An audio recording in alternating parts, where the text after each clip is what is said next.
Hello guys, അപ്പോൾ നമുക്കിന്ന് chicken leg piece fry ചെയ്താലോ? അപ്പോൾ 2 ലെഗ് പീസ് ഉണ്ടായിരുന്നു. അത് നമുക്ക് കുറച്ച് ഉപ്പ്, കുറച്ച് മുളക് പൊടി, എരിവിനനുസരിച്ച് ഇടണം. ഞാൻ എൻ്റെ അളവിലാണ് ഇട്ടത്. കുറച്ച് മുളക് പൊടി, അതിലേക്ക് പിന്നെ 1 ടേബിൾ സ്പൂൺ കുരുമുളക് പൊടി, പിന്നെ കുറച്ച് ഗരം മസാലയൊക്കെ അത്യാവശ്യം ഇട്ടു. മസാല ഇട്ടു. അത് കഴിഞ്ഞിട്ട് ഞാൻ മഞ്ഞൾപ്പൊടി ഇട്ടു. അത് കഴിഞ്ഞ് ഇങ്ങനെ ഈ പച്ച കളർ സാധനം ഒഴിച്ച് ഒന്ന് ചിക്കൻ ഫ്രൈ ചെയ്യണമെന്ന് ഇങ്ങനെ ആലോചിച്ചുകൊണ്ടിരിക്കുന്നു. അപ്പം മല്ലിയിലയും തൈരും പച്ചമുളകും ഇട്ട് അടിച്ച സാധനം അങ്ങനെ അത് ഒഴിച്ച് കൊടുത്തു. എന്നിട്ട് നല്ലോണം മിക്സ് ചെയ്തു. എന്നിട്ട് ഞാൻ ഒരു അരമണിക്കൂർ മിക്സ് ചെയ്ത് അടച്ച് വെച്ചിട്ടുണ്ടായിരുന്നു. അത് കഴിഞ്ഞിട്ട് ഒരു പാൻ എടുത്തു. അതിലേക്ക് എണ്ണ ഒഴിച്ചു കൊടുത്തു.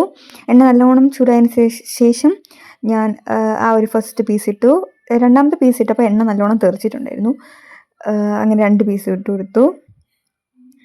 അങ്ങനെ അത് കഴിഞ്ഞ് കുറച്ച് നേരം അടച്ച് വെച്ച് ഇതാക്കി കഴിഞ്ഞിട്ട് അപ്പുറത്തെ സൈഡ് ഇട്ട് കൊടുത്തു. അപ്പോഴത്തേക്കും എല്ലാം സെറ്റായി.